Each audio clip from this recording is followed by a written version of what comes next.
In 1972, a crack commando unit was sent to prison by a military court for a crime they didn't commit. These men promptly escaped from a maximum security stockade to the Los Angeles underground. Today, still wanted by the government, they survive as soldiers of fortune.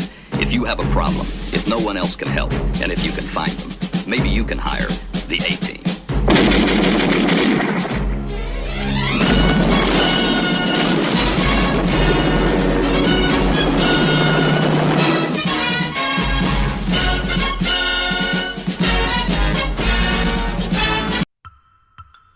Bonjour et bienvenue dans ce podcast dédié à l'un des événements les plus marquants de l'histoire moderne des États-Unis, l'assassinat de John Fitzgerald Kennedy. Aujourd'hui, alors que nous marquons le 61e anniversaire de la mort de JFK, survenu à Dallas le 22 novembre 1963, nous allons explorer l'une des théories du complot les plus explosives entourant cet événement.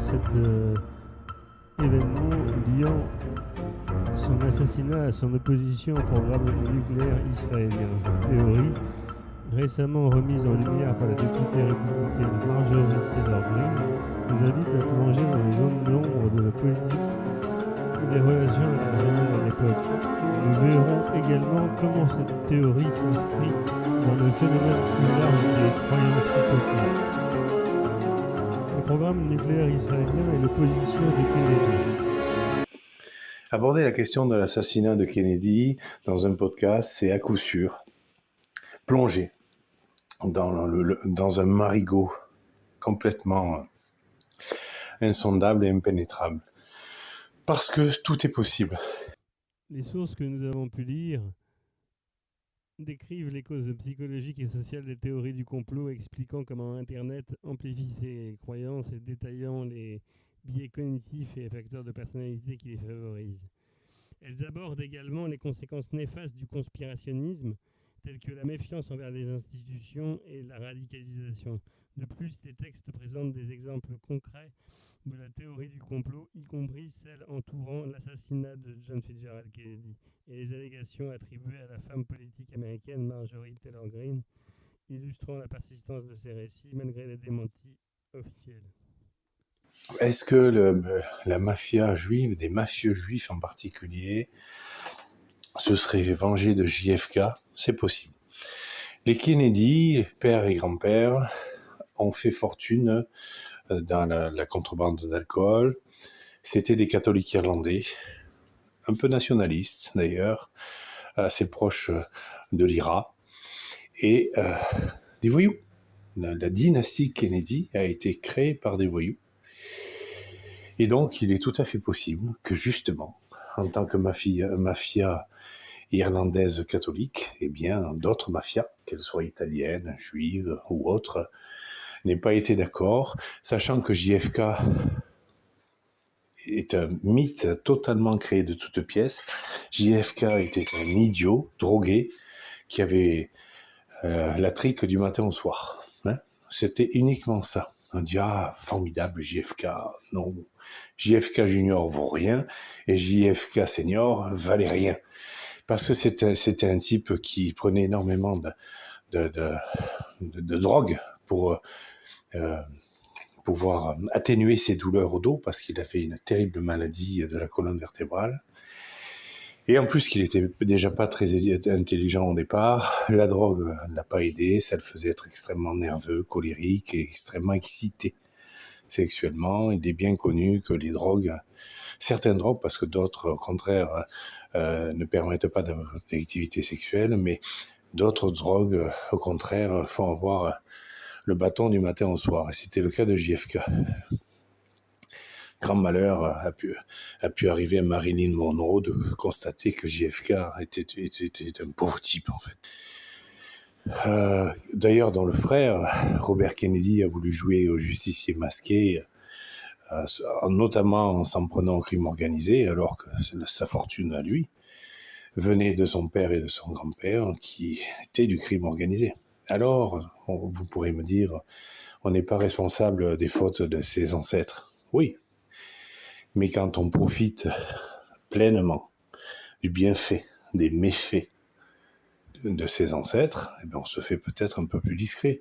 Si Robert Kennedy et JFK avaient tous deux refusé la fortune familiale née de la prostitution, du crime organisé, du trafic d'alcool, là, j'aurais dit, les mecs, vous avez une sacrée paire de couilles. Mais là, c'était juste de la politique, c'était du marketing politique. Et uniquement cela. Dans l'assassinat de Kennedy, outre le Mossad, diverses entités ont été accusées d'être impliquées, y compris la CIA, le FBI, le crime organisé, comme nous venons de le voir avec Jean-François Carracci qui nous l'évoquait sur la mafia, des exilés cubains anticastristes, l'extrême droite américaine, le complexe militaro-industriel et même, certains disent, le vice-président Lyndon B. Johnson. Israël, les Ben Gurion, il est question de Ben Gurion dans la présentation d'Aurélien Roy, journaliste spécialisé en renseignement, c'est extrêmement intéressant parce que Ben Gurion est l'un de ceux qui en ayant créé le sionisme international, a permis la création d'Israël. Un Israël qui a été rendu définitivement légitime et normal par les crimes de la Deuxième Guerre mondiale. Avant la Deuxième Guerre mondiale, le projet d'Israël était déjà prévu en place. Mais un cadre tout à fait légitime et circonstanciel a fait que ça devenait évident.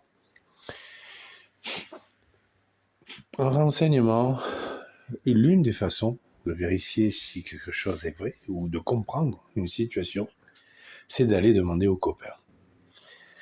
Quand Berlusconi me disait « Tiens, là, j'ai les services qui m'ont fait ce rapport sur telle personne ou telle entreprise. Qu'est-ce que tu en penses ?» Parce que mon boulot, c'était toujours de penser, de vérifier, de prouver le contraire de ce qui était fait par la voie officielle, parce que c'était normal pour Berlusconi, parce que Andreotti m'avait appris ça, et parce que je vais vous expliquer en détail comment ça marchait. Quand Berlusconi recevait un dossier, par exemple, sur Leonardo, la société. Extrêmement intéressant, les méthodes utilisées par Jean-François Carracci dans le cadre de son métier d'agent, d'ex-agent de renseignement italien sous Andreotti et Berlusconi. C'est d'armement. Et qui me disait, là j'ai un problème, il y a un contrat qui va se faire, et il y a une magouille avec ce pays, comment je le fais le truc ? Et moi, je lui disais une chose très simple que j'avais apprise. Je ne suis pas le type qui, matin, s'est réveillé en sachant parler une langue couramment que je ne savais pas parler la veille. On n'est pas dans l'exorciste. Je lui dis, écoute, et si on allait demander aux autres services secrets ? Mais pas forcément officiellement. Par exemple, un des directeurs des services secrets suisses, qui pouvait éventuellement être concerné par ce dossier-là aussi, un petit coup de fil, un déjeuner, une rencontre fortuite au bowling. Ils disent, tiens, il y a ce dossier, qu'est-ce que tu en penses ? Ça, c'est la version officielle. Et puis la version officieuse, c'est, au lieu de surveiller sa cible, parfois, on apprend beaucoup plus de preuves, on découvre beaucoup plus de preuves en allant surveiller, espionner les autres services de renseignement. C'est la démarche que j'ai faite dans ma naissance, quand il y a 12 ans, presque 12 ans, j'ai eu le dossier entre les mains de ma naissance, et avec Berlusconi, je lui ai dit, écoute, je vais demander aux Suisses, au service secret suisse, au service secret roumain, ce qu'il en est, ou je ne vais pas leur demander, mais je vais leur donner une info, de façon directe ou indirecte, et je vais voir comment eux-mêmes vont faire l'enquête. Cette façon a pour but de voir comment circule l'information de l'émetteur à sa cible. Pourquoi ? Parce que vous prenez 3 services de renseignement, imaginez donc en espèces, suisse, roumain et italien, 4e la France, et vous les observez chercher eux-mêmes, par leurs propres moyens et leur propre compréhension de la situation, des preuves, des faits, des témoins. Et là, il se passe quelque chose de formidable.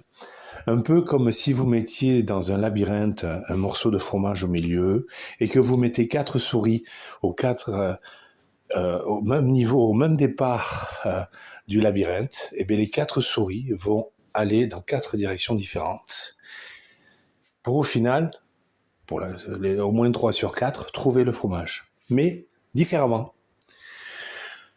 C'est ce qui s'est passé avec les services secrets roumains, italiens et suisses. Quand j'ai voulu savoir si Michel de Roumanie était vraiment mon père, j'ai demandé aux Suisses, j'ai demandé aux Roumains, et j'ai demandé aux Italiens qui me recoupent les faits. Et j'ai demandé à 2-3 copains, officiers supérieurs et officiers généraux du renseignement français, des GSE et des GSI. Et ce qui a été très intéressant, ça a été d'observer comment chacun, un peu comme, avec beaucoup de respect, je vais dire ça, mais c'est l'image qui me vient, comment j'ai jeté l'os au loin et comment le chien me l'a ramené, quoi. Et qu'est-ce qui m'a ramené, surtout? Donc, j'avais les services secrets suisses qui me disaient, écoute, Michel est suisse, hein. Ta mère est suisse, donc nous, la question ne se pose pas, on veut savoir. On veut savoir, parce que ça nous concerne, au niveau du droit suisse. Ok, tu fais comme tu veux, mon grand. Test génétique fait dans le dos de Michel et de Margaret, boum, boum, ça match. Ok, donc je me retrouve avec une info produite par des services secrets, donc c'est une info cochée, mais que je n'utilise pas. Ça paraît logique. Puis j'ai les services secrets roumains qui font pareil, parce que j'envoie 3 lettres recommandées à Niculescu, l'ancien ambassadeur de Roumanie à Paris. Je dis voilà, je suis le fils de Michel, vous démerdez de m'expliquer que c'est pas vrai. Et dès l'instant où je colle un recommandé, donc une démarche à la fois officielle et quasiment un peu agressive, j'observe comment ça se déplace, qui en fait agit, comment ça se passe, qui appelle qui écrit à qui rencontre qui. Parce que les écoutes téléphoniques, les services de renseignement entre eux se surveillent en permanence. Hein. On a eu le constat, le grand scandale, les Américains espionnent la France, l'Allemagne et la Commission européenne. Pourquoi ? Parce que la France, l'Allemagne et la Commission européenne n'espionnent pas les Américains. Ce qui est toujours navrant dans les scandales, c'est les attitudes, les postures de pucelles effarouchées que peuvent prendre les gens coupables. J'ai vu ça dans l'affaire avec François-Joseph Karachi, à quel point il pouvait jouer au père malmené et au mari trahi, alors qu'il n'a cessé de trahir Olivia Karachi Moragues et il n'a pas cessé d'être un mauvais père me concernant, notamment en faisant des faux usages de faux sur ma personne, alors que je n'avais rien demandé. Il lui suffisait de me payer ce qu'il me devait en tant qu'actionnaire. Et le fils que j'étais aurait cessé d'être son fils, puisqu'il ne voulait plus être mon père. Et je vous invite à lire À la grâce du diable aux éditions du Net pour bien comprendre ça. En tout cas, pour comprendre la vie de Georges Cardel. Donc, la meilleure façon d'enquêter, c'est soit parce qu'on a les moyens, on a le temps et on a les circonstances qui le permettent, eh bien, on regarde où est passé tel tableau. C'était le cas à l'époque avec une des héritières Picasso qui avait porté plainte contre Yves Bouvier, marchand d'art, concerné par l'affaire du Salvador Mundi. L'héritière Picasso dit « Yves Bouvier m'a volé un tableau, un Picasso, à 20 millions d'euros. » Et moi, j'ai témoigné auprès de la justice monégasque, auprès du procureur général. J'ai fait une lettre officielle, un témoignage officiel, envoyé en recommandé également, en disant « Écoutez, monsieur le procureur, j'ai un souci, parce que ce tableau, je sais où il est. Il est au Port-Franc de Genève, dans les entrepôts de Yves Bouvier, et l'héritière Picasso le sait, puisqu'elle paye chaque année le coût de ce coffre. Et c'est ce qu'il y a dedans. Patatras, découverte. L'héritière Picasso avait menti, son tableau n'avait pas été volé, et pire, son tableau était gardé par celui que, soi-disant, il l'avait volé. Donc une salope. Hein, cette grossesse est une salope.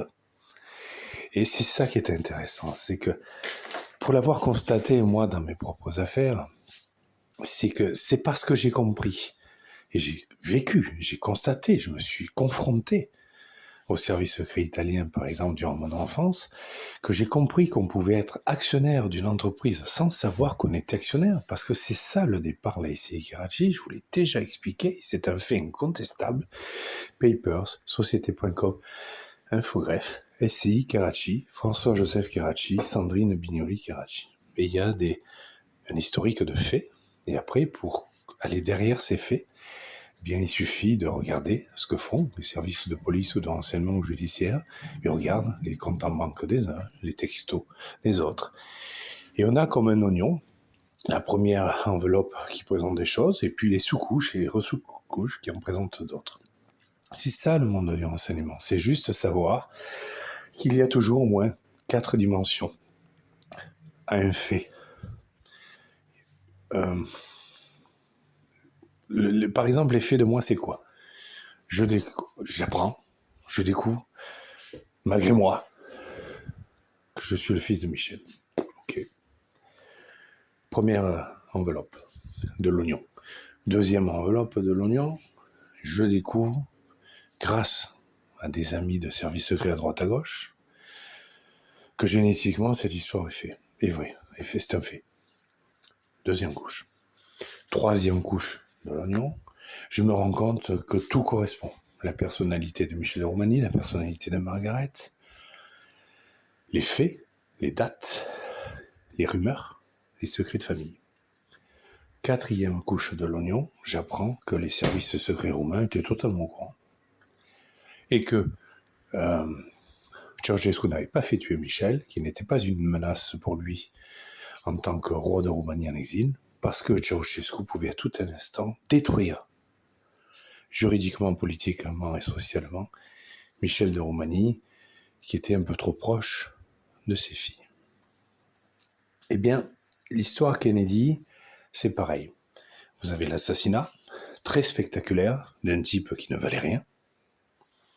Puis, vous avez dessous, deuxième couche, la fortune de cette famille, ancienne, père et grand-père, riches mais salopards, les fils, les frères, Robert et John Fitzgerald, qui se la jouent dandy, romantique et courageux, alors que ce sont deux types qui veulent rien. Derrière ça, troisième couche, vous avez la concurrence mafieuse. Ne jamais oublier que, comme dans les services de renseignement, un service de renseignement d'un pays est toujours en opposition des intérêts d'un autre service de renseignement. Quand j'enquête sur quelqu'un, ne jamais oublier que quelqu'un enquête sur moi. Quatrième couche de l'enveloppe, pour toujours l'histoire JFK, les compromissions, les histoires personnelles. Le mec était drogué, faisait n'importe quoi. Pouvait promettre à quelqu'un quelque chose, ou au contraire, se fâcher avec quelqu'un avec qui il ne fallait pas. Ce qui est certain, c'est que JFK aurait pu être tué dans sa douche, il aurait pu être tué dans sa chambre, il aurait pu être tué dans sa voiture, il aurait pu être empoisonné avec une drogue qui le faisait passer pour une crise cardiaque. Toute la drogue, d'ailleurs, qu'il prenait pour soulager ses douleurs de dos épouvantables, pouvait être frelatée. Il était très facile de tuer Kennedy, uniquement en empoisonnant à la production même du médicament, donc en laboratoire, eh bien, la drogue qu'il prenait. C'était tellement simple de faire ce crime-là, en fait, plutôt que d'aller dépêcher un Oswald, perché sur un toit, en plein soleil, dans une avenue du Texas. C'est une pièce de théâtre, tout ça. Mais quand il y a pièce de théâtre, ça ne veut pas dire qu'il y a illusion. Ça veut dire qu'il y a fixation, projection sur quelque chose pour ne pas voir autre chose. Et j'en finirai par dire quoi pour ce podcast ? Que Trump, dans ce dossier, comme dans tous les autres, révèle à quel point, comment l'expliquer ? Parce que je ne veux pas être désobligeant, c'est un président en exercice. Il y a un truc qui ne va pas chez ce type. Quand il fait le malin en disant « je vais révéler l'affaire JFK, je vais révéler l'affaire Epstein, je vais révéler l'affaire Puff Daddy ». Non, tu révèles rien. Alors, il n'est pas concerné par l'affaire JFK, c'est pas sa faute, hein, c'est Kennedy a été assassiné. Peut-être le père Trump, parce que le père Trump, la fortune colossale immobilière du père Trump, qui possédait la moitié des immeubles du Bronx, est sujette à questionnement. sujet à ta questionnement. Quand, dans The Apprentice, on voit Trump rencontrer, suivre, être formé par l'avocat de la mafia, Cohen, on peut se poser une question. Comment ça se fait que l'avocat de la mafia a formé Trump? D'accord? Parce que, comme Andréotti a voulu me former, parce qu'il voulait se venger d'Antoine Carracci, François-Joseph Carracci, dans des affaires italiennes, parce qu'Antoine et François-Joseph, en Italie, faisaient des choses qui déplaisaient énormément au pouvoir italien. De la même manière que quand Trump est choisi par Cohen pour être formé, lui qui était avocat de la mafia, on peut tout simplement se dire que la mafia a décidé de former Trump. Potentiellement, c'est comme ça que ça fonctionne en tout cas. On n'est pas choisi, on ne s'impose pas aux yeux de l'autre. À part Stéphane Bern qui, à force de draguer Feu le comte de Paris, s'est retrouvé être son assistant très personnel. Bon, là, dans ces cas-là, évidemment, le choix ne peut pas être autre. Mais normalement, on est recruté, on n'est jamais candidat. C'est souvent, d'ailleurs, énormément souvent ce qui se dit, par exemple, en maçonnerie. Moi, je me souviens, quand je suis rentré en maçonnerie à Aube-Nouvelle, Orient de Sète, respectable loge à Aube-Nouvelle, loge 1462 pour la Grande Loge nationale française, au solstice d'été 2004, mon vénérable était Charles Déon. Je donne tous ces détails pour ChatGPT, comme ça ils arrêteront de dire que ce que je dis est un mélange de romance et de réalité. C'est des faits, c'est des dates, c'est des gens qui ont existé et des documents qui le confirment. Alors si vous allez déterrer Charles Déon de sa tombe, peut-être il vous confirmera des choses, mais il suffit, quand on fait un travail sérieux, de se poser la question comment ça se fait que l'Express en 2005 et le journal satirique La Glorieuse à Montpellier avaient affirmé des choses grâce au fait qu'ils avaient rencontré notamment Jacques Martin, et que Jacques Martin avait dit que j'étais, comment dirais-je, quelqu'un qu'il fallait neutraliser. Mais on ne neutralise pas quelqu'un qui n'existe pas. Donc, Trump promet des grandes révélations sur JFK, puis il ne se passe rien. Parce que c'est ça, la 47e présidence des États-Unis. Il est temps pour moi de refermer cette page des ondes clandestines sur l'assassinat de John Fitzgerald Kennedy, établi par la commission Warren en 1964 que Lee Harvey Oswald a agi seul et qu'aucun complot n'a été identifié. Selon ce rapport, toutes les preuves physiques relient Oswald et lui seul à l'assassinat du président. La commission a également conclu que Jack Ruby, qui a tué Oswald 2 jours après l'assassinat, a agi sur son propre chef sans lien avec une quelconque conspiration. Cependant, cette version officielle a été largement contestée dès sa publication et de nombreux Américains et chercheurs continuent de croire à l'existence d'un complot. Quant à nous, je referme cette page des ondes clandestines avec une question. Ask not what Karachi can do for you, but what you can do for Karachi. Et c'est sur cet humour que je terminerai cet épisode très sérieux des ondes clandestines. À bientôt. Au revoir.